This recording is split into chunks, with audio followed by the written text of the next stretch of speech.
Morbidly beautiful radio. We horror.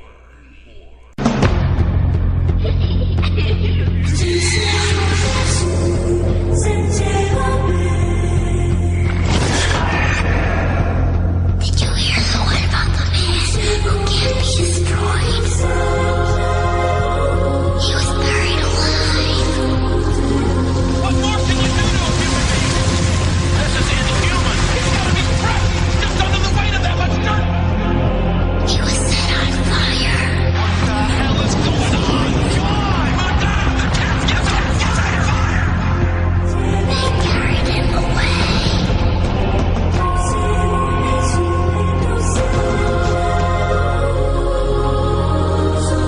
But he keeps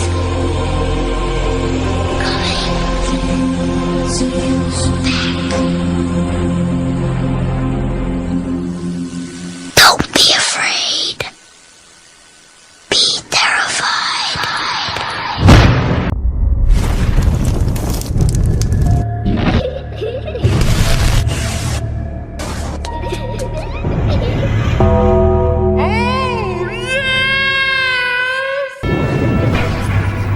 As I lay me down to sleep, I pray my soul is mine to keep. My soul can never step outside this bed, never into all the evil. Now back from the dead. Are you scared? Be here.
And welcome to another episode of the Calling Hours Horror Podcast on Morbidly Beautiful Radio. Once again, it is I, your head undertaker, the dead man Michael Jones of MorbidlyBeautiful.com, Coughing Cuties magazine, and Digital Dead magazine. What's going on, world? The month of February is quickly approaching, so I thought we would start tonight with our foray into Women of Horror Month. And tonight's guest is a relatively newcomer to the genre. Her name is Sarah Schultz, better known as Jessica Stabbit. She's an American actress who has worked alongside the likes of amazing actors such as Alan Thicke. More recently, she starred as the final girl in Catchmekillmeproductions of Friday the 13th Legacy. Sarah, aka Jessica, is known for her trademark as Jessica Stabbit, of course, who is well known as a horror model. She won Mad Monster's Miss Scarizona pageant 2017. She's also married to horrorcore rapper The Wicked One. So make sure to stay tuned in until 8:30 this evening to hear our interview with Miss Jessica Stabbit and to find out all of the amazing things that she has coming soon. In our Digital Dismemberment Spotlights this evening, we will be covering two Scream Factory titles, once again. Both of those titles being The Fog as well as Motel Hell. And both of these movies I look back fondly in my youth. Very influential films. Motel Hell is probably one of the better known horror/comedies from the early 80s. In fact, I would say that this was the film that really coined the whole horror comedy, black comedy type style. And The Fog, well, it's John Carpenter's The Fog. What else really needs to be said about that? We'll be getting to those in just a little bit. We will also be hearing from 3 bands in our Metal Massacre Spotlights this evening. In fact, let's get to our first one. The name of the band is Nile. The CD is What Should Not Be Unearthed. And the song is Evil to Cast Out Evil.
welcome back. You just heard the band Nile. The CD was What Should Not Be on Earth, and the song was Evil to Cast Out Evil. Nile is an American technical death metal band from Greenville, South Carolina, formed in 1993. Their music and lyrics were inspired by ancient Egyptian and Near Eastern mysticism, history, religion, and ancient art, as well as the works of H.P. Lovecraft. To find out where this band is playing, where it's on tour, to pick up their CDs and merchandise, make sure to head on over to www.facebook.com/Nile Catacombs. Don't forget at 8:30 this evening, we are going to have our feature interview with model and actress Jessica Stabbit. I also want to let everyone know and remind them, do not forget that the Calling Hours Horror Podcast is also in syndication on milehighradio.com. Make sure to head on over there on Friday nights, starting at 10 p.m. Eastern, 7 Pacific, to hear it all over the world. But now, ladies and gentlemen, it's time for some digital dismemberment.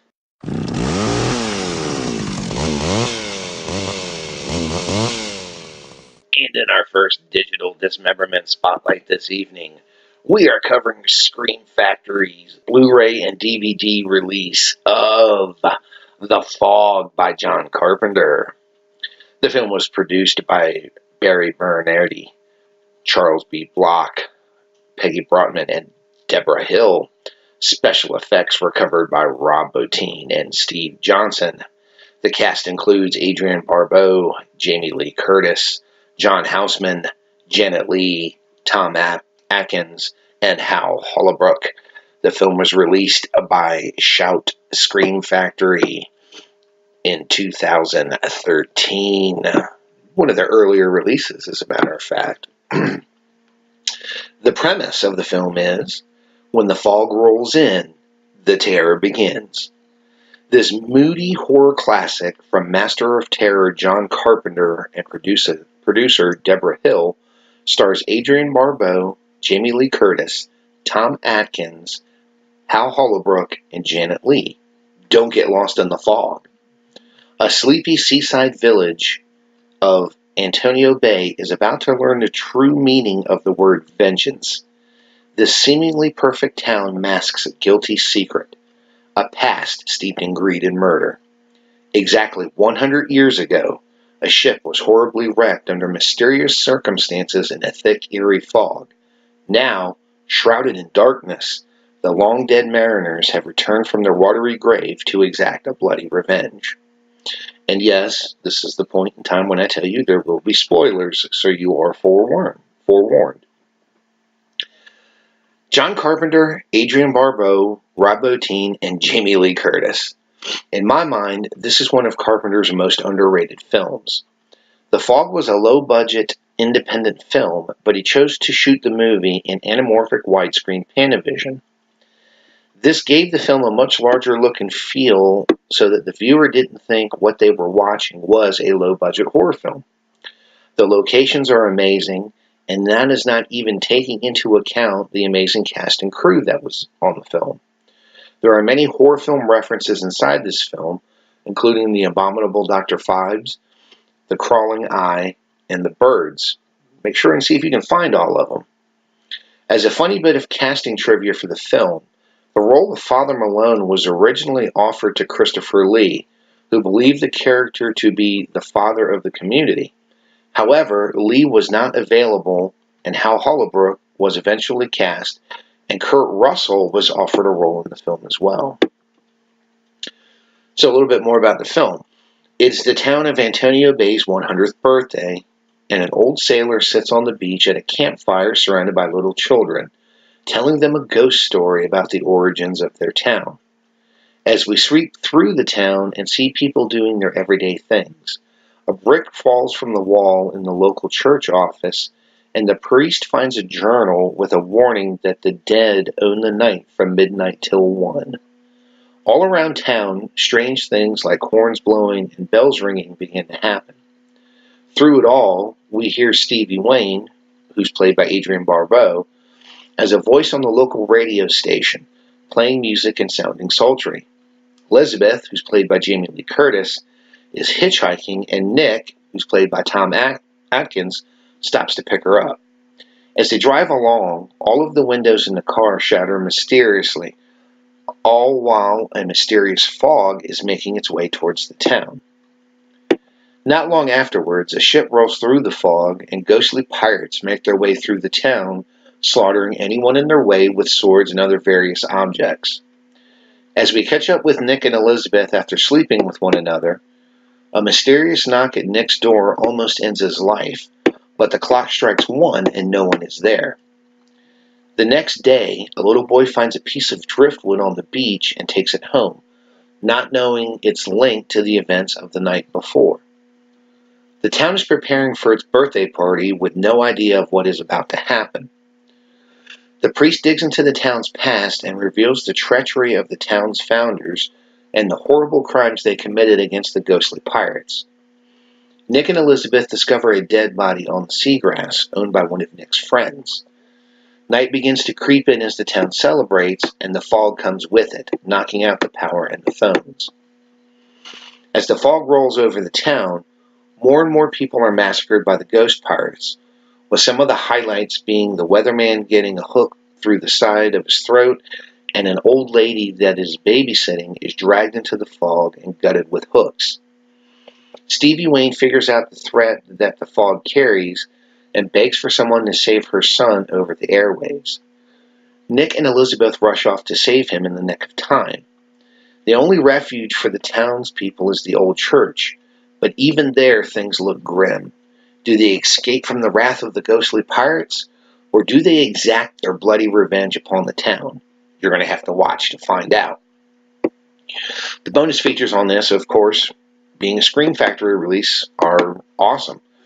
You have an audio commentary with John Carpenter and Deborah Hill, and that's ported over from the 2002 MGM DVD release. There's an audio commentary with Adrienne Barbeau, Tom Atkins, and production designer Tommy Lee Wallace, and that's new for this particular release. There's a featurette entitled My Time with Terror, which has a runtime of 22 minutes. This is a detailed interview with Jamie Lee Curtis. It's an awesome interview highlighting her early career, how her roles after Halloween were Charlie's Angels, a Love Boat episode with her mother. She also discusses the relationship of John, Adrienne, and Deborah during filming, and also discusses Prom Night and Terror Train. She does mention in the interview that she is grateful to John for the role, but she is not a fan of the film. She also mentioned she feels the term Scream Queen was coined for her. Really credits John and the horror genre for getting her where she is today, and this is new for this release. There's another featurette entitled Dean of Darkness, which runs 19 minutes. This is an interview with director of photography Dean Cundy. This is a nice interview discussing technical aspects of the film that he worked on, all the films he worked on with John Carpenter. Films discussed include Halloween, The Fog, Escape from New York, Halloween 3, The Thing, and Big Trouble in Little China. This is also new for this release. Fear on Film, Inside the Fog, which is a runtime of 8 minutes. And this is a behind-the-scenes featurette with interviews with John Carpenter, Deborah Hill, Adrienne Barbeau, Jamie Lee Curtis, and Janet Leigh. This was ported over from the 2002 MGM DVD release. As was Tales from the Mist, Inside the Fog, which is a 28-minute featurette. And as I mentioned, it's a featurette with the cast and the crew that was taken from that 2002 release. Also from that 2002 release, with a runtime of 2 minutes, is The Fog storyboard to film. And that's exactly what it sounds like. There's a Horrors Hallowed Grounds, which runs about 20 minutes. Of course, this is with the fantastic Sean Clark, and it looks at the film's locations. New for this release.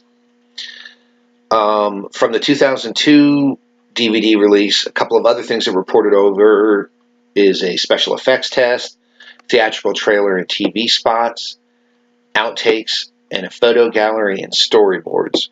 This is a 1-disc set. The aspect ratio is 1080p high definition widescreen, 235:1. Shout Scream Factory once again should be applauded for bringing yet another genre classic to Blu-ray. One of my biggest concerns was whether the lighting and color would hold up to the digital transfer, and it does. The film looks good on the MGM release from 2002, but the color and sound on this edition by far may be the best of any release. The additional commentary by Adrian Barbeau, Tom Atkins, and Tommy Lee Wallace was a welcome addition, and it was also nice to get the transferred over audio commentary by writer-director John Carpenter and writer-producer Deborah Hill from the MGM release. The Horror's Hallowed Ground segment was highly entertaining and informative, but I feel the real crowning jewel of this Blu-ray is the Jamie Lee Curtis interview. With a mix of new interviews and all of the special features from the MGM 2002 release, including the theatrical trailer, a makeup effects still gallery, and the posters and still gallery, Shout Scream Factory once again shows why it is the standard bearer for Blu-ray horror releases. I give the film a 4.5 out of 5. I give this Blu-ray a 10 out of 10. It's hard to argue. Again, I know it seems like I praise Scream Factory very highly for each of their releases, but when you look at the quality of this disc, I can't say that you would blame me. Make sure to head on over to shoutfactory.com to pick up your copy of the Blu-ray release of John Carpenter's The Fog. Coming up in just a few moments, we're going to have our feature interview with model and actress Jessica Stabbit. But before that, we're going to go into our second Metal Massacre Spotlight. The name of the band is Suffocation. The CD is entitled Suffocation, and the song is Bind, Torture, Kill.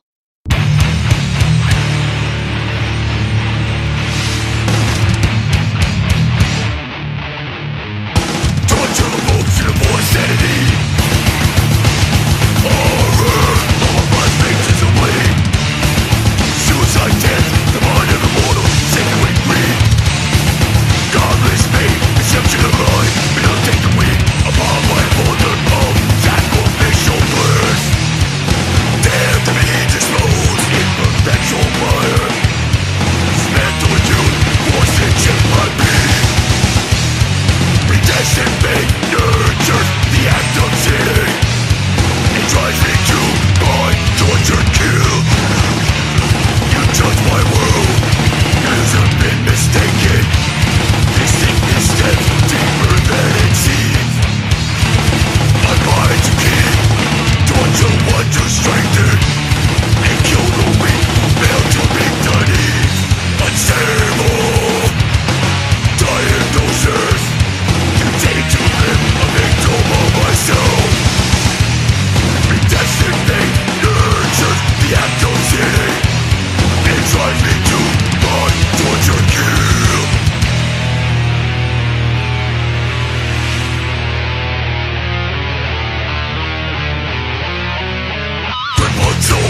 welcome back.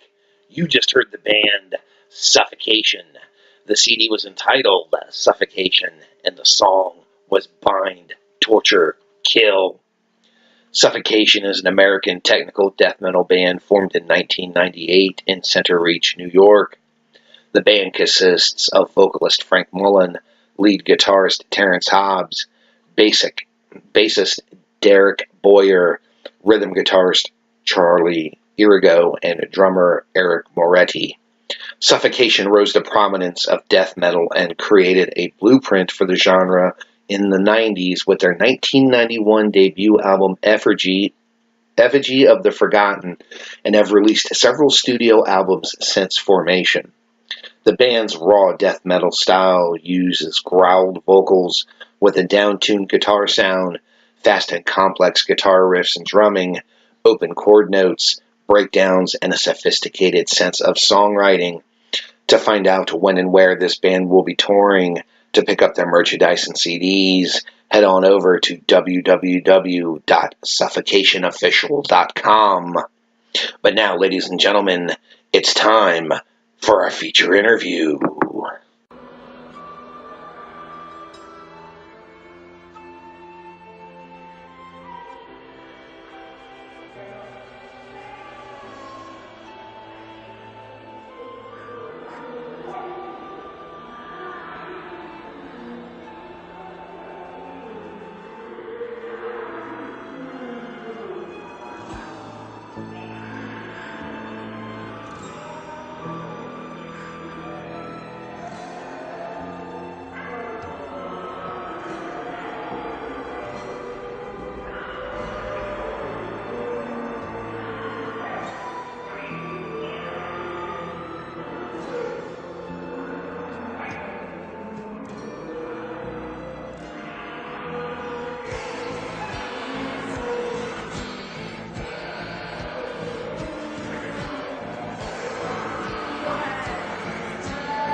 And you will face the sea of darkness, and all therein that may be explored.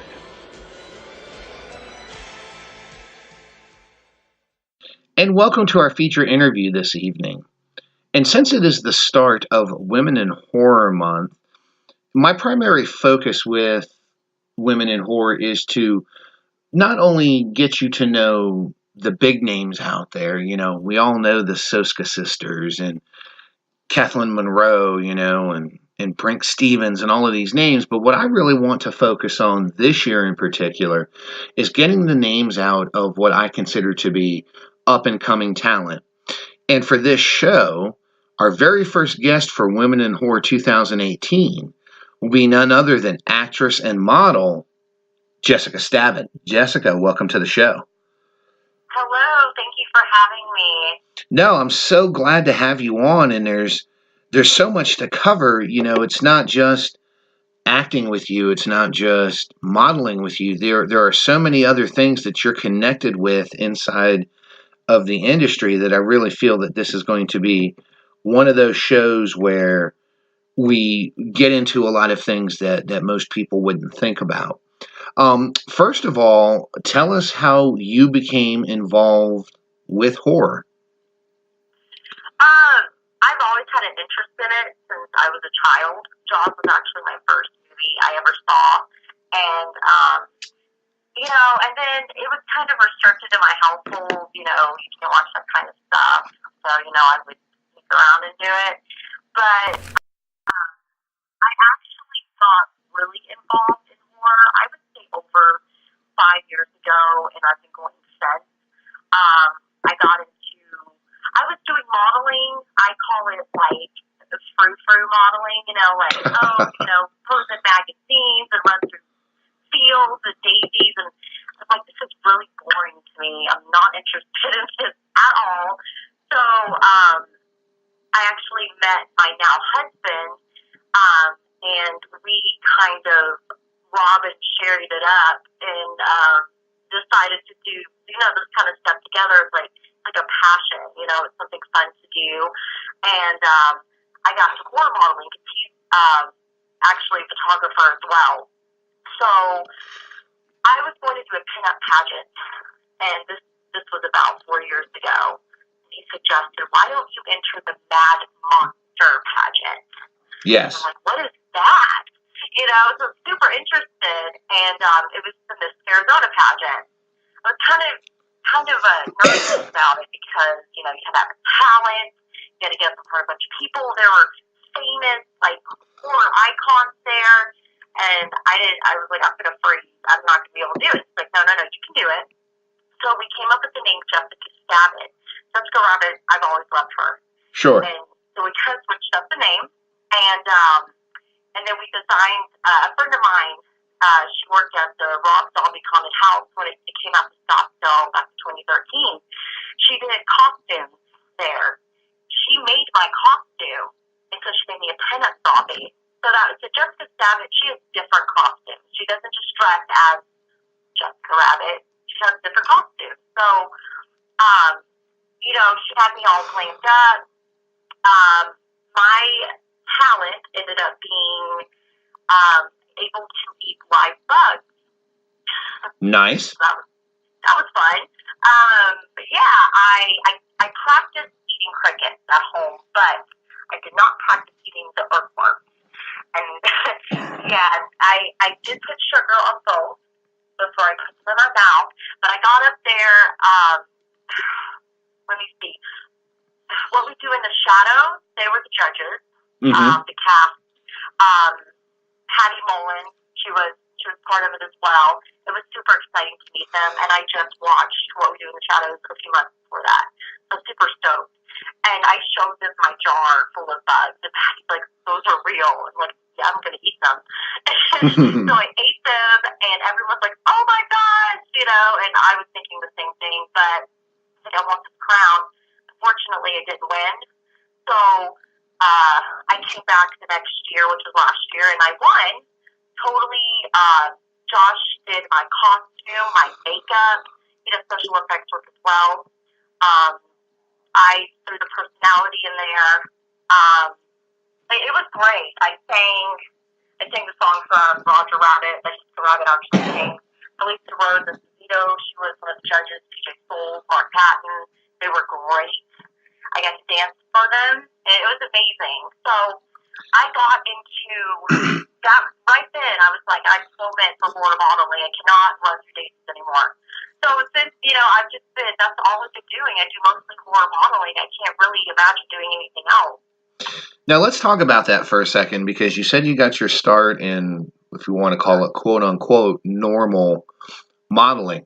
Kind of give people an idea what the difference is between being a horror model and being a regular model, because the grind is the same. Of course, you're dealing with makeup, but you know, we're getting where we're talking about content and things like that. You know, what is, you know, so many women today, it seems like when it comes to modeling, it's all about the beauty. And but to me, you know, people like me, there is a beauty to horror. You just have to be able to look past what the lens is showing you sometimes. So for you, kind of talk about the dynamic between quote unquote normal modeling and horror modeling. I feel like horror modeling, like you said, there is a beauty further than the lens, and horror is just the darkness. I love the darkness. It's beautiful. It shows who you really are. My most recent shoot, I did a bloodbath.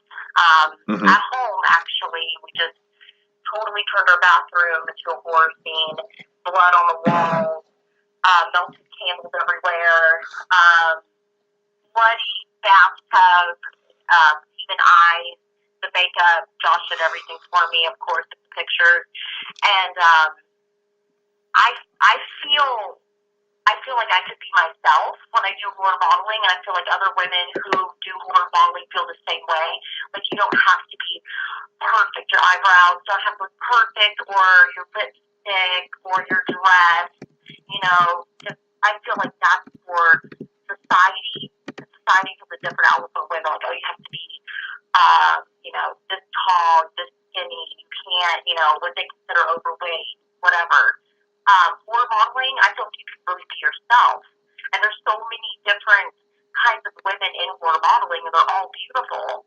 And that's what separates it, in my opinion.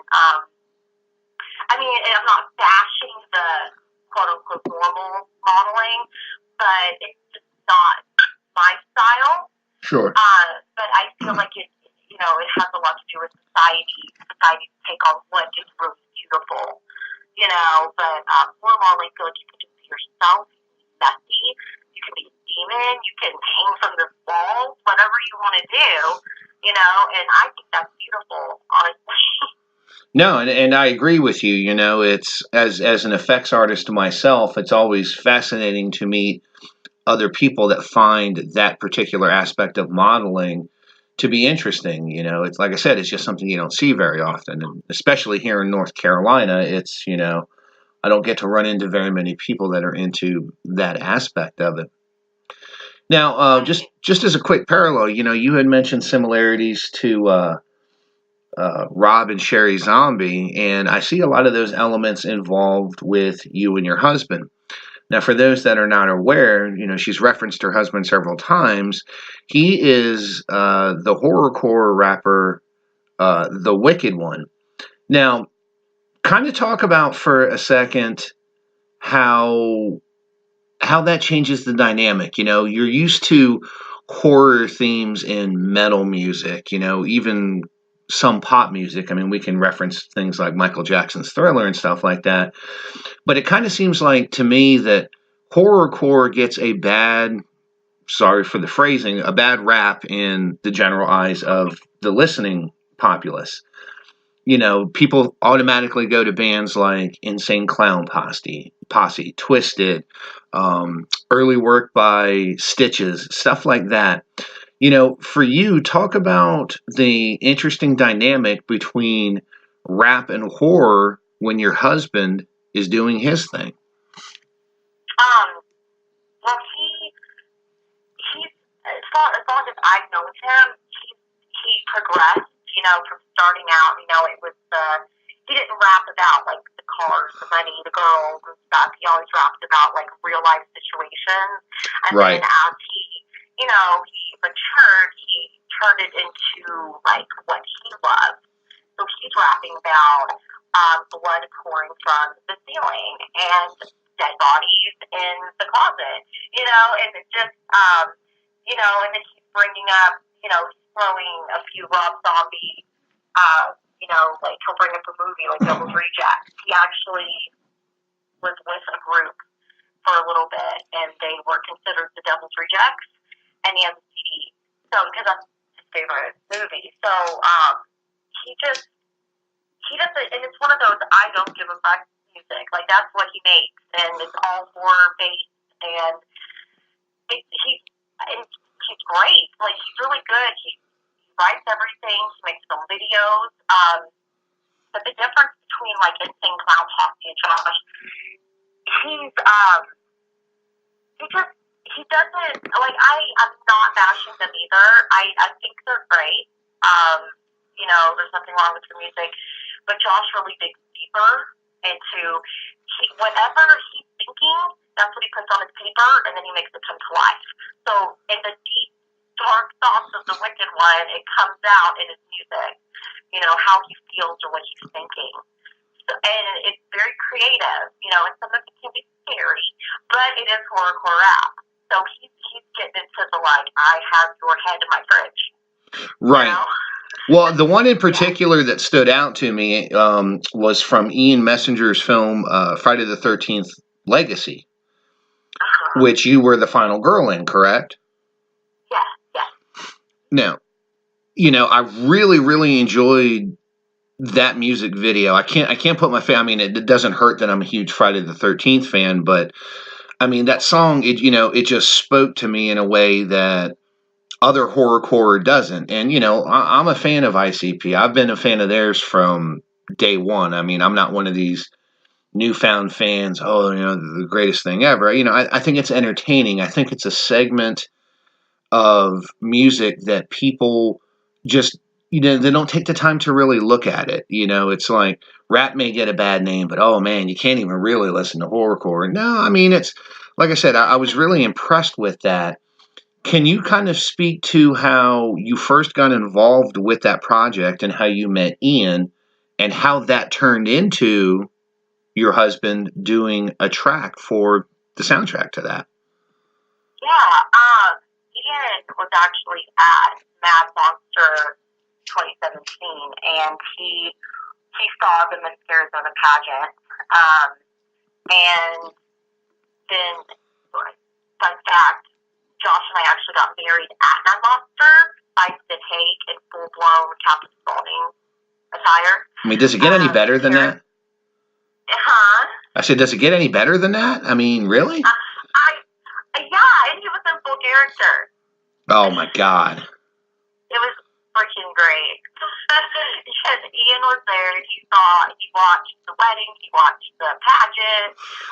He actually friended me on Facebook, and then he contacted me and asked if I'd be interested in a film he's doing. So, of course, did my research and everything, and Catchmekillmeproductions looked pretty legit. I showed Josh, and he goes, oh, yeah, this is, looks pretty good to me. So I messaged him back, yeah, I'm interested, and then he sends me the script, I look over it, and then he offers me the final girl role, and I almost just died. I was like, oh my God, are you kidding? Because Friday the 13th, that's my favorite. That's the franchise altogether. I love Halloween, but Friday the 13th comes first in my heart. I love it. So I didn't know what to do. I was like, oh my God, can I please post this on Facebook? And he's like, yeah, go ahead. So I was super stoked. I studied that script like I was studying for a college exam every single day, and I was acting it out. I was like, I have to do really good. I have to do good. And then I found out it's going to play at Mad Monster. I know it's going to be in North Carolina playing.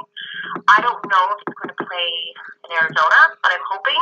Well, it was that right there. It was funny when I had Ian on last week. He had told me about the one out where you are, and I'm like, and he told me he was going to be in Tennessee the week before, and I'm like, hey man, the Nevermore Film Festival takes place at the end of February. You guys should have gotten in on that because then you're around the corner from me. But if you guys come to North Carolina, you should definitely let me know. We could definitely do a video interview. I think it would be really fascinating to sit you guys down and, talk about the whole dynamic of how it all came together. That would be amazing. Now, amazing. Oh, for sure. For sure. Now, one of the other interesting aspects, and we're starting to see this more and more in the industry, we see this with Jimmy Burrell and his wife, that they've got their whole thing, and we're starting to see more and more couples working together in the industry. So not only do you and your husband do the music videos and your photography, but you guys own Hawk Edition Studios. Kind of talk about what it's like working together as a married couple in the industry. It's really fun. I thought it would be stressful. You get tired of each other, but we don't. It's something we do for fun. It's our passion. We have our 9 to 5 jobs we go to, and then when we get home, we throw on devil horn, or paint each other in blood and then take photos or do music videos. It's something that we do together, and I feel like it bonds us. It makes us closer, and then we get to bounce ideas off each other, brainstorm, and make something that we think, I don't know if it'll be good or not, make it bigger, So it's actually fun. I enjoy working with him, and that's why I compare it to Rob and Sherry. Besides, I love them. I love them so much, and so I basically can share. Here, I'm going to put you in this movie, and this is what we're going to do. You're going to be in this video, and then I have some ideas. And okay, cool, let's do that too. So it's a lot of fun. I don't mind it. He actually shot behind the scenes footage and all the pictures for Friday the 13th Legacy. So he was with us that whole weekend too. Now, give people an idea of everything that you do at the studio. Do you guys primarily do photography and music videos? Are you looking to branch out into feature film? Kind of give people an idea of what you're doing there. Well, right now, we do videography. We shoot music videos for artists. Also, photography, photo shoots, all kinds of photo shoots. Lately, it has been a lot of horror shoots, so that's been great. He also does flyers, graphics, and the local artists make graphics, even commercials. He has a lot of ads on Facebook, actually, of all his clients. So it grew. It was very small, and it was very hard to get any work a few years ago. But now we're branching out, and that he does want to branch out into movies as well, making his own movies. Sure. So we're trying to make competition bigger than what it is. I mean, I can definitely tell by looking at the website. It's definitely going to be a company to be watched here in the near future. Thank you. Oh, no. I mean, I'm definitely looking forward to seeing what you guys come out with. Now, let's focus a little bit more on the women in horror aspect for a moment. I asked you how you got into the industry, but what scream queen or woman in horror inspires you the most? Oh, well, for the scream queen aspect, honestly, I love Scout Taylor Compton. Mm-hmm. We've actually communicated on Instagram, and another fun fact, she's coming out here to Arizona in 2 months to do a horror shoot with me. So I'm really excited about that. She's the scream queen. I love her acting. She's amazing. And on top of that, she's just a genuine person all around. She's very down to earth. And then my main woman in horror is Sherry Zombie. I love her. I love her work, and I think she's a great actress. And she seems to love her fans as well, just like Scout. So they're two big influences on me. Now, an interesting side note, we talk about Rob Zombie because I'm a huge fan of Rob Zombie and all of his work. But I've started to notice more and more on social media, Facebook, websites, a lot of people are really cracking down on him and his films. And one of the main things that seems to be a point of contention with fans is the fact that he has Sherry in all of his work. And of course, you being a fan, I'm interested to get your thoughts on that, because is that a concern that you have working with your husband on stuff? A lot of people saying, oh, Sherry shouldn't be in movies. She's only in there because she's Rob's wife. Are those things that you guys are concerned about or ever think about? No, I have seen those articles and all those blogs and comments and stuff, and it makes me upset because I'm like, they are great together and they're working so well and they've done a lot, and that's what Josh and I are doing. Like, I would love to get on their level, be as well known as them, and but I have thought about that before, like for her, but I wasn't always, we weren't always working together. In the beginning, we did things separately. And then we just, came together and decided to do things together. Like, why not? Hey, we both love doing the same thing. Let's do it together. So I think it's very rare when you do find, especially, your significant other, if you guys find something that you both love to do together, why not? And who cares what other people think? Because they might, feel like someone's feeling down that day, or they feel better because they're bashing someone that's being successful. So I look past it because I don't see Rob and Sherry going downhill anytime soon, even though they do get bashed a lot. But I don't see them going anywhere. So that's how my outlook. I'm like, we're not going to go downhill either. This is just going to make us go up. I feel the same way you do, and I've said this in several articles. I've said it in podcasts. Everyone wants to shit on Rob and his work now, but I'm telling you, 20 years from now, when well, hopefully I won't be out of the writing industry, but 20 years from now, when new journalists come along and they talk about what a legend Rob and his wife were with the work that they did, I still say that that's going to happen, and anyone who doesn't like it can kiss my ass. So he's definitely one of the guys. So now, you had mentioned the Friday the 13th series as being one of your favorite film series, but what I had wanted to ask you was there a particular horror film that hooked you on the horror genre, and why? Well, besides Jaws, The Exorcist was probably my second one to watch, and it scared the shit out of me. Sure. It still does. Honestly, it was just a great movie, and I was just really fascinated by Reagan, and it was just very interesting. The house was interesting to me. The house really caught my attention. I was really young, though. I was probably maybe 10. But I was like, wow, this film is really good. And then, of course, I'm scared to death. I'm having nightmares. I can't sleep. I have the door open. I got the lights on. But that movie, besides Jaws, that's what really got me, and I'm like, I don't know, I really like this. I'm not supposed to watch it, but I'm going to do it anyway. Right. The Exorcist, definitely, it was very scary. It was put together so well. Linda Blair was amazing. I don't know. It was just something about that movie. It was just creepy.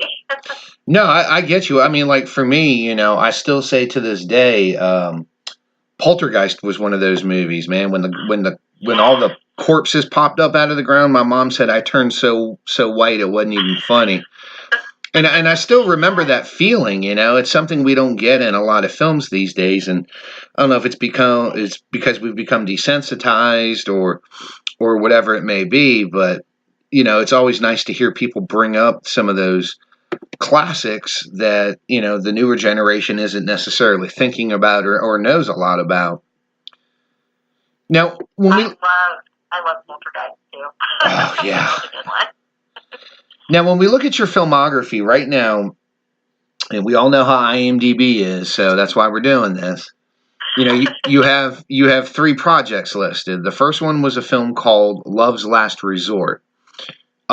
It's not a horror film; it's a romance film. Excuse me. But kind of tell us a little bit about how you became involved with that particular project. Okay, so that was another one of Josh got a role in. My husband got a role in, the wicked one. And then, it was on a Sunday, and he asked if I wanted to come along to church. So I go with them, and they asked me, hey, do you want to be in it too? We need some extra. I was like, sure. And, of course, you start out small. I was doing a ton of extra work. So we were in that movie. It was on Lifetime. And it was, everyone was really cool. It wasn't that bad. It didn't take long. It was maybe a 6-hour shoot, but we got to work with Alan Thicke. Oh, nice. So, yeah, and it was probably a couple months before he passed. Oh, wow. Yeah, so that was very interesting because I'm roaming through the halls and I see him on a bench eating Fritos. And I'm like, oh my God, he's Fritos? And Alan Thicke, oh my God, I don't know what to do. And I'm like, hi. And he's all, it's really hot here. I'm like, I know. Oh my God, I'm Alan Thicke right now. It's crazy, And then, Josh ran into him in the bathroom and stepped on his foot. Stepped on Alan Thicke's foot. And I'm like, oh my God. It was crazy. He was so sweet and he took a picture with us. And he signed autographs. He talked to everyone equally. He was so great. And so that was a highlight, definitely. But, yeah, I got involved in that film just out of boredom. You want to go with me? Sure. So I go with him, and then it turns out to be, hey, I'm working with Alan Thicke, and I'm getting paid. And I'm on Lifetime. That's cool. So that was probably the only movie I did that didn't have blood and gore and craziness. So. Now, another movie that you had mentioned to me that's not listed on your IMDb is one on Netflix, and it's called Stasis. What can you tell us about Stasis? So Stasis, I was actually a worker bee. I guess that was another extra movie. I was an extra N. But he saw me, and in the first 4 minutes, he see me. I'm right there in the screen. That was a very long shoot. That was a 12-hour shoot. We got there when the sun went down. We went home when the sun went up. And it shot at Painted Tiger Studios in Glendale, Arizona, and they're great people. They had water, food, the works for us. And it was a Hollywood production. Nicole Jones Dion, her movie. Everyone came out from LA. Great talent. But it's like a space movie, sci-fi flick. So it's just like, the last few survivors. And I was one of the survivors, and then I'm underground working. But yeah, that movie actually came out 2 months ago on Netflix. And I still need to add that to my IMDb. But it's a pretty good film, and you can also order it off eBay, Amazon. We actually have one on the way here now. So, but yeah, it was a cool film. It was very long, and I haven't stayed up for 12 hours straight ever. So I was like, I need all the coffee, please. But it's a sci-fi flick. It's pretty good. I hope you guys check it out. I'll definitely check that out. It's, I'm always looking to expand what I review, so I will definitely get on that one. Now, you have another one that's kind of on hiatus. It kind of started production, and then you had told me off microphone some of the details. Tell people about Nano Sharks. So Nano Sharks is directed by John Bonnell, based out of Arizona, and it's about, some mysterious creature killing people at Dread Gorge Lake. It's on Spring Break as well. So it's like a comedy sci-fi horror flick. And then it ends up being nano sharks, and it's like space sharks, so you can't stop them. And I actually have a role. My name is Susan, and I'm like the groupie. Whoever is the hot topic at that moment, that's who I'm with. If you see me, I'm just the arm candy pretty much the whole film. And then yeah. So I'm like, okay, so I get to start canning. And then Josh actually got a lead role. He's going to be a rapper. Imagine that in the film. So it's going to be like the obnoxious rapper on Spring Break. So that should be fun. We're going to film. They started filming last summer. I think they shot the first few scenes, and then they're printing it off till this summer. So I'm looking forward to filming that too. Now, when you're presented with a script or a movie concept, what are the things that draw you to certain projects and away from others? Well, now that I'm not saying that I would just do strictly horror, but that is my goal. I want my next few films to be horror movies for sure. Friday the 13th really kicked it off for me. Being the final girl for the Friday the 13th franchise. I look at who made the movie, who wrote it, who's the director. I want to see what they have, because sometimes, I have been handed scripts before, and I, question them, and I'm like, and then they don't have a page, I can't find them. I'm like, okay, so this is not legit, because, there's tons of scams. Oh, sure. So I do my research, definitely, and who, if they're well known. Okay, so I actually sent 2 audition tapes to Deranged Minds Entertainment, Tristan Clay and Destiny Orzoff, and they are big in the horror genre as well. They're very young, but they're very smart and very creative, and I auditioned for a movie called Inverted, which is going to film in Kentucky this summer. It's about witches. It's a witch movie. So I automatically think Lord of Salem, and everyone hated that movie, but I loved it. And I'm like, oh my god! And I read the parts that I auditioned for, and I'm like, this is totally falling into that category. I I want to do it, and they have a huge following. So I look at stuff like that, like your past work, your pages, if you have one, and you should, but that's what I really look at, honestly. Now, I wanted to ask you, of course, a little bit more about the whole Jessica Stabbit. You came up with it for the Miss Scarizona pageant, things like that. For some people, especially now these days, horror is so much more of a lifestyle instead of being a hobby. Do you see Jessica Stabbit as a character, or is it an extension of the person that you are? I started out, thinking, it's like character. It's a character for Mad Monster. But then at Mad Monster, you can just be yourself. That's one thing I love about that convention. I feel like it's home. Mm-hmm. And they pretty much consider me their adopted daughter, as I was called the last time. Your family, blah, blah, blah. I was like, oh my God, this is amazing. So when I'm at Mad Monster, I am Jessica Stabbit. And if I get angry at home, I am Jessica Stabbit. So I look at it as an extension of me. It's like it probably sounds a little crazy, but I look at it as another personality, So it's not just a character to me anymore. It's like who I am, because she's presenting what I love to do.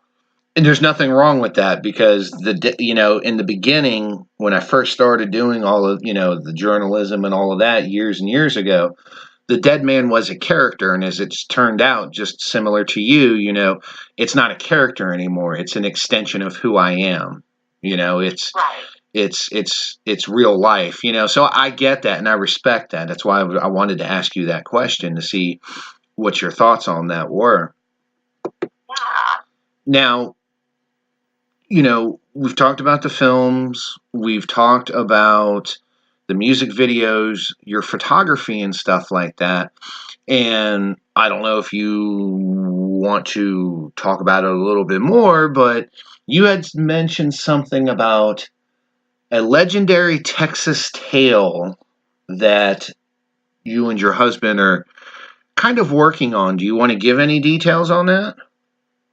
Yeah, so he actually did a song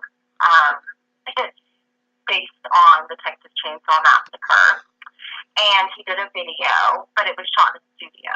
Mm-hmm. But he would like to do another video for a movie. He's actually writing a fan film for Texas Chainsaw Massacre, which I'm going to be in. Here comes Sherry again.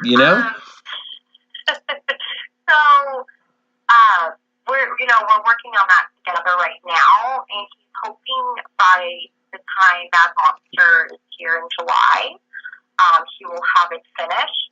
He's pretty quick with his project. He takes a lot of time, and he stays up very late working on him.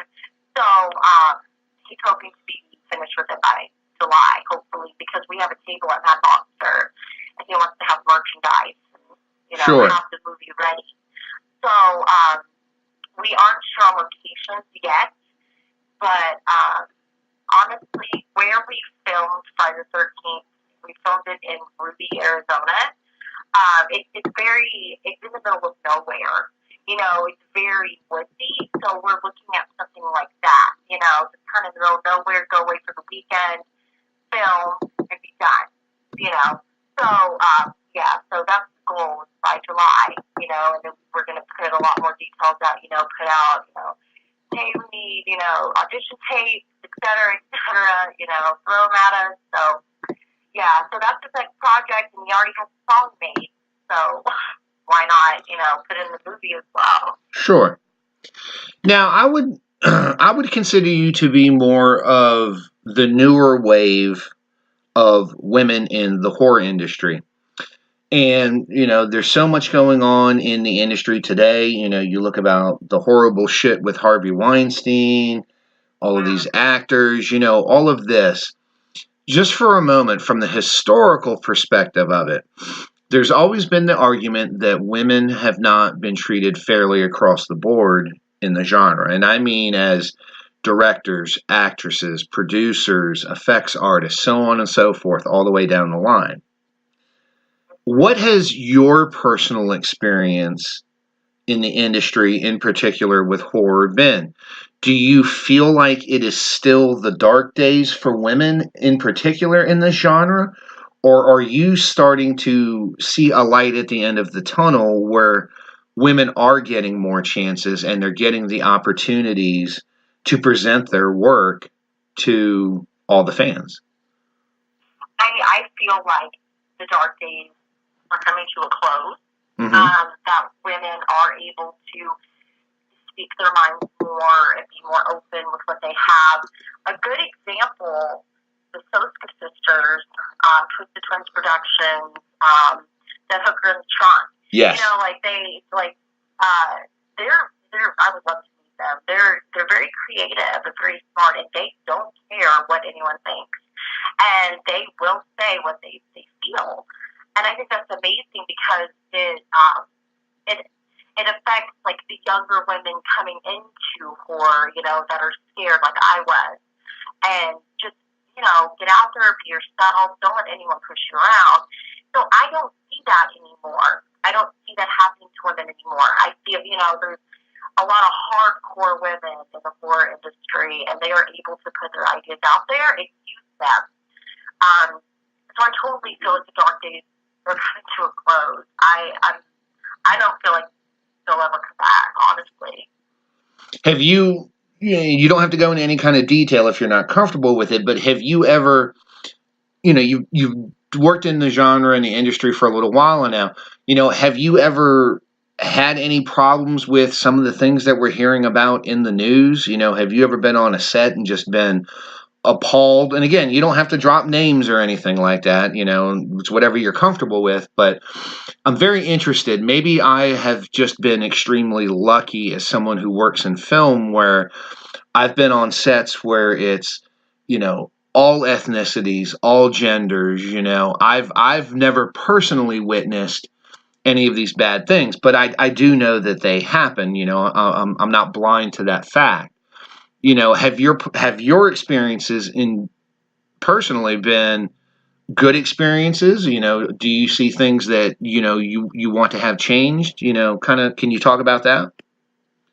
Yeah, I've personally never experienced anything bad on set. I thank God. I've never had a problem ever. I have seen and heard of other women dealing with it. But once again, I feel that's where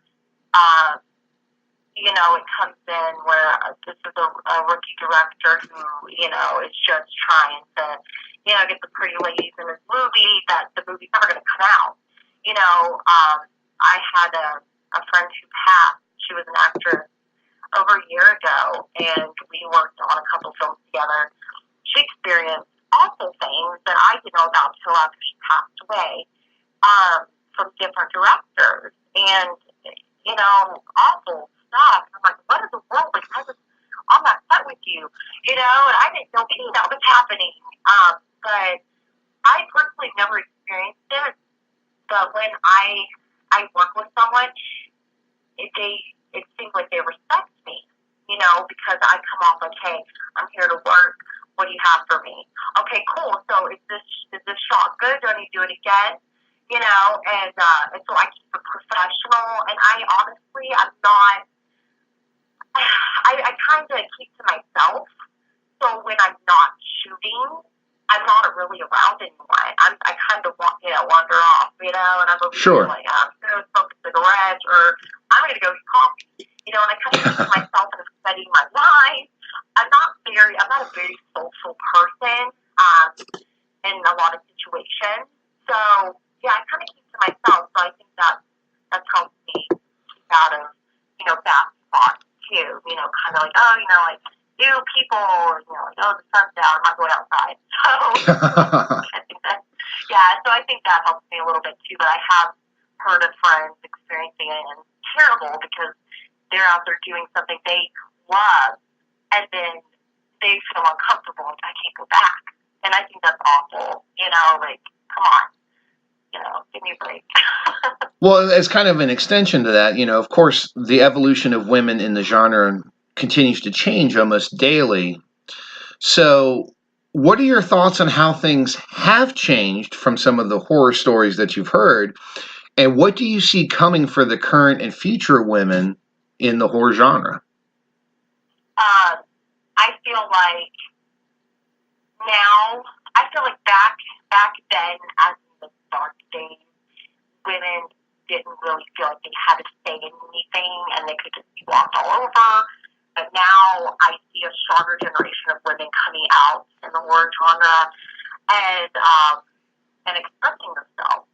So, and it helps when you see someone you admire being a strong woman. And I think that helps build strong women, and because that's what I've looked at, Jen and Sylvia Sosa, Sherry, and, look at all these people, and I'm like, okay, that's who I want to be like. And you just don't put up with any shit at all. So I feel like it's really, I don't know, I feel like the women are getting stronger, and it's amazing, especially the women of horror, they'll all kick your ass. Like, you cannot mess with them. I agree with that. Now, just as an interesting side point, because I always find, depending on what actress or what director I ask this question to, I get a myriad of answers. So I'm interested to get yours. We talk about how a lot of times women characters are portrayed in films, in particular horror films. We have the nudity, we have the sex, you have, the tropes of, the bimbo, the slut, the things like that. Yeah. But one of the things that I've always found interesting, and it always seems like it gets glossed over, but in a lot of horror films, women wind up being the one who survived till the end. They wind up being the one that kills the monster, or if not kill it, put them on ice for a little while. I understand, the talk about pay and maybe actresses not getting the same clout as male actors, same with directors and producers, but how do you feel about that? Because it does seem like at the end of the day in horror films, women are the strong characters, and it's been that way since the 70s. Mm-hmm. Yeah, that is true. That's very true. Because it looks like, how they always have, let's see, Halloween, for example, Jamie Lee Curtis, he was, Michael was after her, and then she had her friend, and then you're wondering, I wonder who's going to survive, and then of course, all her friends slowly get killed off. And it seems like it's always the ones who are having sex in the parents' room, or they're like meeting up with a boy and they shouldn't be, and here comes Jason, and it seems like they always have the ones that are busy that get killed. So, and I'm like, you're distracted. That's what's going on right now. This is why you're getting killed right now. So, it's crazy, but it just kind of like adds, I guess, like the fun to the movie. But women always do come out literally, no pun intended, on top.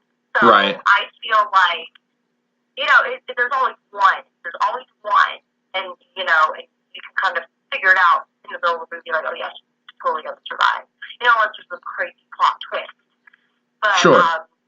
But yeah, women always in horror always just come out winning. Like, like I was the final girl, and I'm like, the situations I was put in with Jason, I'm like, I should be dead. I'm like, but I'm not. So it's crazy, and that's another thing I love about horror. They may put women in situations where nude scene, sex scene, whatever you're doing, but they always have at least one that comes out, and she's always super strong, and that's who your hero is. So horror just opens up those doors, and that's why I love it, because it doesn't judge you. It takes you for who you are, and it builds strong women. A lot of people frown upon it, like, I don't blood, guts, whatever. But if you look at it, you can face your fears. Like, Sure. I don't know. Yeah, I love it. Like, I'm glad that I got into it. And I was introduced into it, and now I'm like stuck there, and I'm happy about it. I was speaking with another journalist, and she had spoken on the aspects of what women can bring to horror that men can't. And it took me a little while to think about it, but listening to her statement, it made a lot of sense to me. There's a lot of things that women experience that men don't, and vice versa. To you, what unique perspectives have we not seen yet in the genre that you feel that only a female director could bring to the screen? Well, I feel so. It's funny because I was actually on Instagram before you called. Christina Cleave, she was in Halloween, Rob Zombie's Halloween, and she was talking about how she's directing movies, and it's easy for women, I feel, because a lot of them do go based off of experience instead of imagination.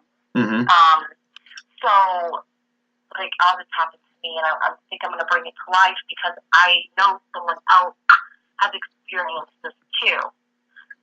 Whether it's, like, your twin sister passes away, or something tragic happens to you, like, terrible things like, rape, stuff like that, and you women, I feel, go with experiences, strictly experiences or the imagination. So I feel like they identify, when a woman watches a horror movie, instead of a woman thinking, because a lot of them do, they're like, okay, so it's going to be the same story, kids are camping, someone's going to die. Oh, okay. But there are some horror movies that are deep where, something really tragic happened, and I feel like more women directors, I think, would be amazing. I don't think I'm there yet, honestly. I'm good at assisting right now, but I would go with experiences I had just so someone else can identify with me. They would understand the movie. They would love it, no matter if there was blood and gore in it. Like, I experienced that, or I just experienced this. I don't know what to do, and then maybe that movie can help you. You never know. Do you, I find this to be an interesting question too, because I have a movie that comes to mind. I don't know if people would agree with me on this or not, but do you feel like there's a male director that's nailed the female character correctly in a horror film? The movie for me would be High Tension.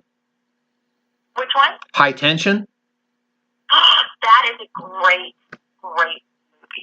I love that movie. And I can watch it over and over again, and I still really don't understand it. But I love that movie. It's a great film. I thought The Descent was another great film. I'm not, I have to look, I'm not 100% that was a male director, but that was another film where I felt like it was all very organic. It felt very real. It felt like it was a real group of women in a horrific situation, and it wasn't panic mode just because it was women in a horror situation. And again, that's really what appealed to me about High Tension, and I think Aja did a great job with his character development and how it all played out in that film.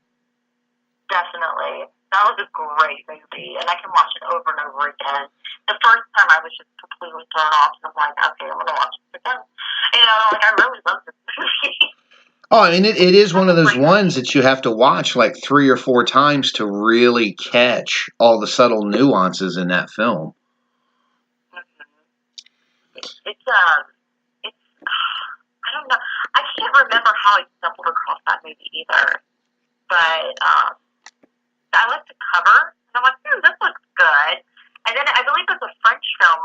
Yes. Yeah. And I think foreign films are great. I think they're just super smart. A lot of them are really smart and gory. You know, and they're just like, this is war. You know, like, I'll blow your head off and you're going to watch it. You know, and that's an interesting aspect, too. When you watch horror films, of course, we have American horror films, and you have horror films from around the world. Do you think that American horror films do or give a better portrayal of women, or do you feel like the international horror films do a better job of letting the women characters be real women characters?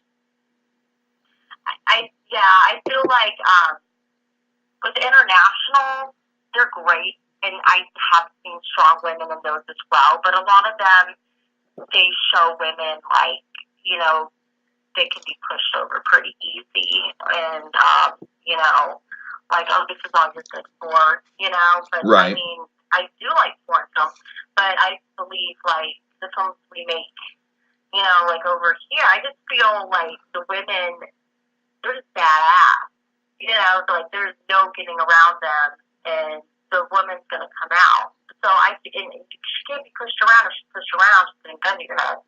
So that's what I honestly feel about it. Someone's probably gonna hate me for that. No, I mean, but you know, this is why, you know, I feature women in horror so prominently, especially during the month of February, because I feel like, you know, other than the Soskas and a handful of others, there really aren't a lot of women that are really pushing that boundary, pushing that line. And part of that is because, unfortunately, even being a journalist, I don't always hear about projects that have women directors or, you know, have a lot of strong female roles. You know, that's the unfortunate side of being a journalist, is sometimes you're kind of forced stuff to cover, and you don't always get an opportunity to see all of the other great things out there. Right. But for you, you know, with the whole movement of Women in Horror Month and the genre embracing it, and journalists and fans, you know, for you, what is the importance of Women in Horror Month to what you do? The importance of Women in Horror Month is it's recognizing these strong women, and it's recognizing the women who take time out of their lives to write a script or to, you know, go direct something, act in a movie, be a character, you know. It's giving deserved recognition, basically, like, you know, because there's not, you know, I really don't think there's a lot of women in horror. You know, because I have my friends who love it, and I have some of my friends who are like, I have never even watched Halloween, you know, and, you know, because I'm okay, you know, but the women who are involved in horror, they're very strong women, and I think it's great to have a month that recognizes that, you know, all the hard work and dedication. It is hard. A lot of people think this kind of stuff's easy. It's not at all. Hard. Do you think the time will ever come when we will not need a Women in Horror Month, and it's just the history of horror with everyone involved? I feel like I honestly think Women in Horror will be something that will continue.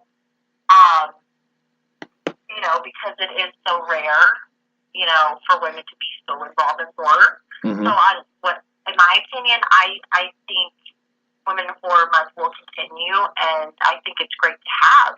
I think it's wonderful.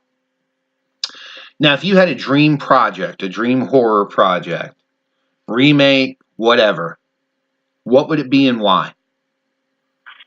Oh man, let me see. I would like to, like, a remake. Okay, remake. I would love to remake something like Halloween, probably. Friday the 13th, I leave that to Ian. He can do that. I would like to remake something, you know, like Josh wants to do Texas Chainsaw Massacre. That's cool. I'm from Texas, you know, but if I would take anything on. I would like to do a remake of Halloween and make a Halloween fan film. I think that would be awesome. And maybe that could be a project in the future. You know, you look at most of the icons in the industry, and you know, most of them have been male characters. You know, you look at your Freddy, you look at your Jason, your Leatherhead, Leatherface, Pinhead. Yeah, I know. Mixing my movies here. Hey, we could do a crossover with that. Just remember, it was said here first. You know, short of Kathy Bates's character in Misery, I don't think I've ever seen such a strong, quote unquote, evil female character like that. What is it going to take, do you think, to create that next horror icon that's played by a woman? Oh man. Because you've seen the, since you follow the Texas Chainsaw thing, I'm sure you've seen now where they're talking about, they're playing around with the possibility of changing Leatherface's gender to female. Right. You know, I think that would be pretty interesting. I would watch that. Sure. That would be pretty cool, definitely. And to even, you know, switch it up, like, make Michael Myers Michelle Myers. You know, like, you could, like, I think that would just be cool, because people would be interested. Like, I want to see how good this is, you know, if it even compares. I think that would be amazing. But as an interesting side question to that, not that it wouldn't be interesting, but let me ask you this, though. Would you want to see them recycle a character, or would you want to see something new and original? I would like to see a character recycled. Okay. Definitely. Because I remember reading the comments in that section, and I'm like, wow, a lot of people are going to get banned off of Facebook for this. I mean, it was a very divisive discussion. I mean, and I can see both sides of the argument, you know. Yes, would it be interesting to see a female Leatherface, which I think would be the most viable character you could do that with. Maybe Pinhead, because in the comics they made Kirsty the new Hell Priest. You know, I think you could do that. I think it's harder with some of the other characters. You look at a Jason, you look at a Freddy, you look, you know, at characters like that. Even Leatherface to an extent, just because of, and it's not to say that women can't be brutal. I mean, but you know, a character like that, in my mind, it's hard to imagine, you know, a woman picking up a guy and impaling him on a hook, or chasing someone through the woods with, you know, a 40-pound chainsaw. And like I said, I'm not saying that those things can't happen, but I would love to see a new iconic franchise character that's female, something that no one's ever seen before. Because I think once you see something like that, then I really feel that more people will take the whole women in horror movement more seriously. Not that, you know, and they should be taking it seriously now. There are so many women out there doing such great work that I feel like gets overshadowed and overlooked. But I think that's what in my opinion, that's what it's going to take. It's going to take a new iconic character that no one's even thinking about. And then I think we're going to see the explosion that everyone is wanting to see. Right. That would be amazing. I would love to see that as well, like a brand new character, you know. And I believe that will happen in the future. There's so many smart, creative minds out there. I could totally see that happening.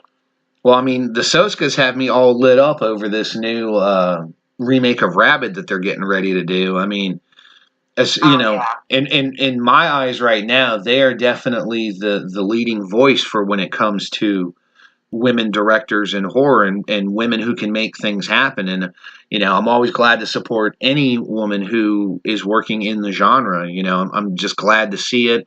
I'm glad to see that there's interest there.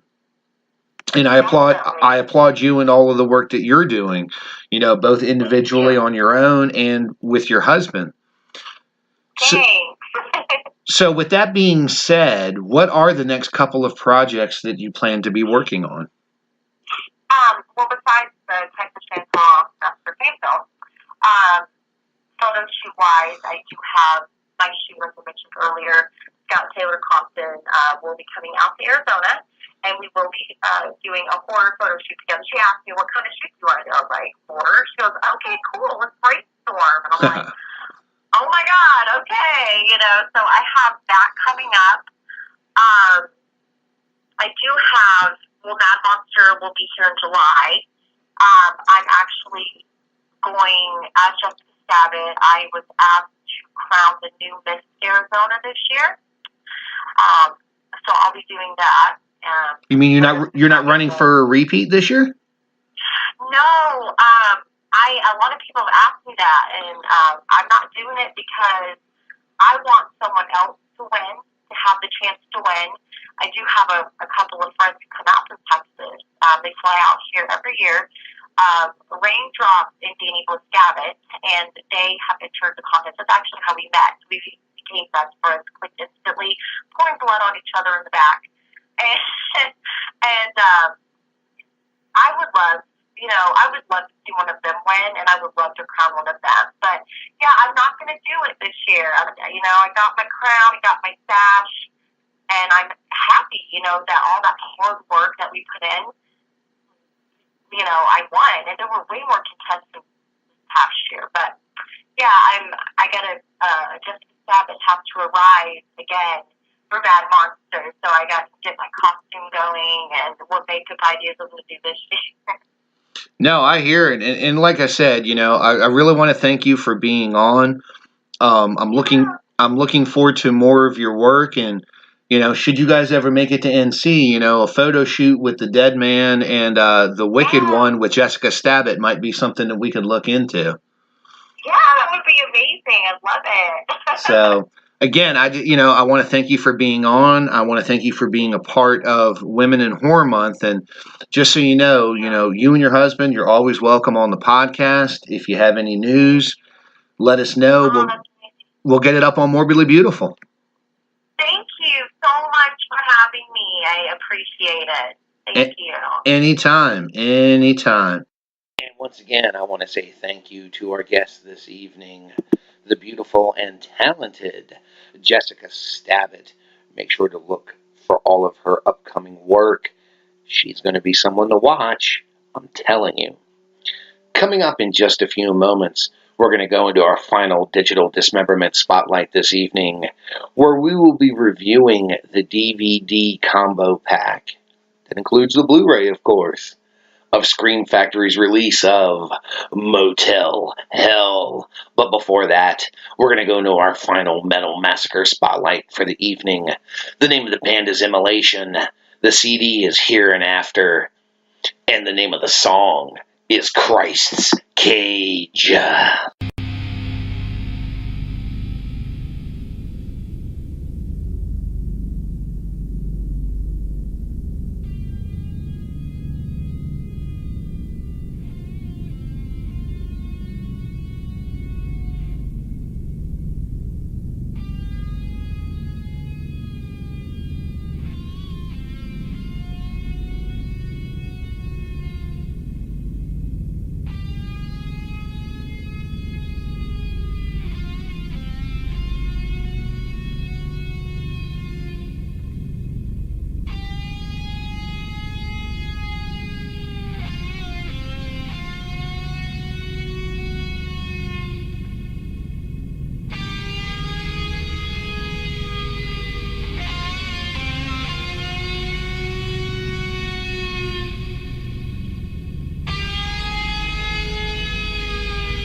And welcome back. You just heard the band Immolation. The name of the CD was Here in After, and the song was Christ's Cage. Immolation is a name long synonymous with the extreme metal scene, delivering some of the most unique and creatively dark death metal the underground has witnessed over the past 29 years. 2018 will mark 30 years for Immolation.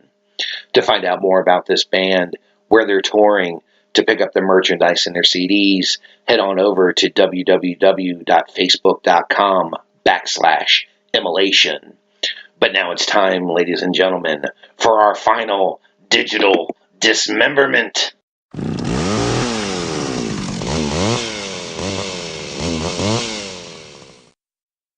And in our final digital dismemberment spotlight this evening, we are covering Scream Factory's Blu-ray and DVD combo pack collector's edition release of Motel Hell.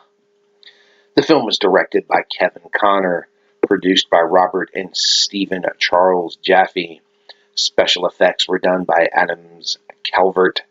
The cast includes Rory Calhoun, Paul Link, Nancy Parsons, Nina Axelrod, Wolfman Jack, John Ratzenberger, Elaine Joyce, and Dick Curtis. The film was released on August 12th of 2014 by Scream Factory. To give you the premise, you really are what you eat with Farmer Vincent's smoked meat in this creepy horror yarn that packs a punch that goes way beyond mere terror. Vincent's popular products contain a special ingredient that the psychotic farmer and his sister would literally kill to keep a secret. Starring Rory Calhoun, Nancy Parsons, Nina Axelrod, and John Ratzenberger, and directed by Kevin Connor, this darkly funny flick just might be your cup of meat. Now, just let you know, once again, spoiler alert. Aided by his unstable sister Ida, Vincent runs a backwoods motel that sells specialized smoked meats that are all the rage, but the guests don't realize that they are special ingredients. All manners of guests and visitors find their way to the smokehouse, from swingers, hippie bands, and even meat inspectors. When Vincent falls in love and wants to marry one of his intended victims, Terry, things start to unravel as Bob the sheriff and Ida start to have jealousy issues. Things really fall apart when Bob finds out what is really happening at the hotel and attempts to rescue Edith from the madness that is the hotel and Vincent. What follows is one of the most epic chainsaw fighting sequences ever filmed, and the ending will have you on the edge of your seat.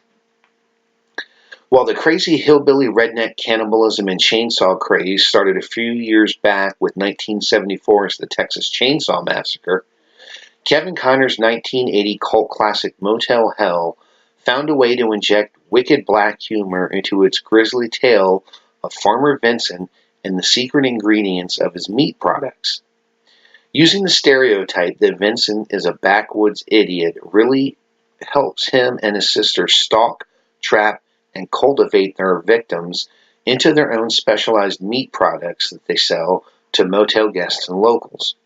But as the movie goes on, you can see the charismatic side of Vincent and the almost wholesome and childlike relationship that he has with his sister. They also both carry an attitude of being highly moralistic, believing that what they are doing is for the greater good. While the film has more humorous moments than one would expect, there are moments of the macabre and even tenderness. The set locations really lead to a sense of isolation and eeriness, in particular the hidden garden where the victims are tended until it is harvest time. The chainsaw fight scene alone is everything you wish Texas Chainsaw Massacre could have been. While you never really see any graphic gore, the mere implications and the sheer joy on Vincent's face whenever anyone buys his meat products will send a shiver down your spine. One of the trailblazing films to bring comedy and horror together, Motel Hell is not to be missed and should be screened with friends at your next barbecue. Bonus features for this disc include an audio commentary with director Kevin Connor that's moderated by Dave Parker. There's a featurette entitled It Takes All Kinds, The Making of Motel Hell. It's about 25 minutes long and features interviews with director Kevin Connor, producers, writers Robert and Stephen Charles Jaffe, and actor Mark Silver. There's another one entitled Shooting Old School, which is 16 minutes. It's an interview with cinematographer Thomas Del Ruth. There is another one entitled Ida, Be Thy Name, The Frightful Females of Fear. This is 18 minutes long and is a look back at Motel Hell's frightful female protagonist Ida Smith, featuring Shalag M. Roman Leg, Chantel Albers, Alyssa Dowling, and Stacy Lane Wilson. There's a couple of more featurettes, including From Glamour to Gore. Roseanne Catan remembers Motel Hell. It's 11 minutes long. It's an interview with the actress. Another Head on the Chopping Block, which is 15 minutes, and that's an interview with actor Paul Link. It also includes the original theatrical trailer, behind-the-scenes photo gallery, poster and production galleries, And with the earlier Scream Factory releases, there are other trailers that include The Funhouse, Terror Train, The Fog, and Without Warning. This is a 2-disc set. The aspect ratio is 1080p high definition widescreen 185:1 and anamorphic widescreen 185:1. Once again, Scream Factory should be applauded for bringing yet another genre classic to Blu-ray DVD. With a wealth of new and old special features, Scream Factory has given us the ultimate archived edition of a film that will stand the test of time of being one of the genre's first ever horror comedies. You cannot ask for any more from this release, with the only exception of being able to hear what Rory Calhoun and Nancy Parsons would have to say about it. Damn near a perfect transfer and outstanding audio quality, there is nothing to complain about with this release. Not only are the special features bountiful, but what was incorporated is a wealth of knowledge for fans and an expression of love from those that made it. The alternate DVD art is simply amazing and is the sauce that tops the barbecue. Shout Scream Factory once again should be commended for showing why, for the longest time, they are considered to be the standard bearers when it comes to Blu-ray releases of these classic films. You know, I give the movie a 4 out of 5. The Blu-ray gets a 10 out of 10. Seems to be a standard thing most of the time for a lot of Scream Factory's releases. But again, you know, this is really one of those films that takes me back to my early days of watching horror and realizing at such an early stage that black comedy and horror can go hand in hand. Any filmmakers that are really trying to combine these two elements should go back to this film and learn everything that they can from it. The character dynamics are absolutely amazing. The humor, while funny, does not detract from the macabre nature of the film. You know, Rory Calhoun in particular, to me, just really, really sets this film off, and it's a shame that we don't have more actors like him these days that can really bring the nuances and the character development that Farmer Vincent had in this film. So I highly, highly recommend you head on over to Scream Factory, Shout Factory, and order your copy of the Blu-ray and DVD combo pack of Motel Hell. Well, ladies and gentlemen, I think we've gotten off to an absolutely fantastic start for Women in Horror Month. Again, I want to say thank you to my guest this evening, Jessica Stabbit. She was absolutely amazing. I think her interview was really entertaining, and I think you guys should keep an eye out for all of her upcoming work. I want to say thank you to Scream Factory once again for sending us our Blu-ray copies of John Carpenter's The Fog and Motel Hell. And we had a great time listening to all of the great metal bands that we had this evening. Those bands including Nile, Suffocation, and Immolation. Make sure to tune in next week as our guest will be none other than writer, journalist, actress, director, photographer, artist, Rebecca Herzberg. And do not forget to tune in on Friday nights, 10 p.m. Eastern, 7 p.m. Pacific on Mile High Radio so that you can listen to the Calling Hours Horror Podcast. And until next week, this is your host, the dead man Michael Jones, telling you all to rest in peace.